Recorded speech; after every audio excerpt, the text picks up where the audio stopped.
Hi, and welcome to the Kenton County Property Valuation website. In this tutorial, we are going to show you how to easily submit a residential review request. To begin, go to our website, kentonpva.org. Once at the homepage, click the Appeal Process button towards the middle of the screen. Once on this screen, you are able to read about the appeal process.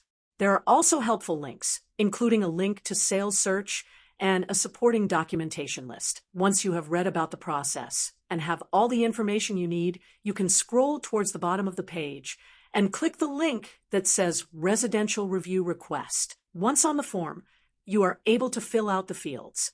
Please note that owner name, phone number, property address, and opinion of value are required fields. After you've filled out the top section, you can select one or more checkboxes indicating why you are appealing your property value. These can include a recent appraisal, comparable sales condition, or you believe that the characteristics we have on your property are incorrect.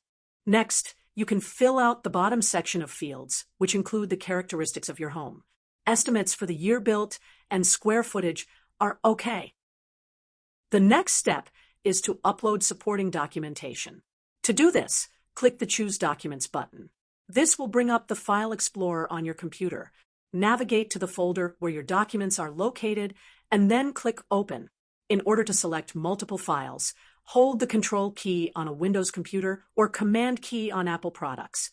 Please keep in mind that if you have multiple documents to upload, they must be attached at one time, and you can upload a maximum of 10 documents.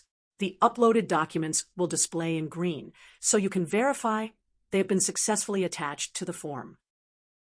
Once you have uploaded all of your documents, the last step is to sign the form, acknowledging that you have read the agreement.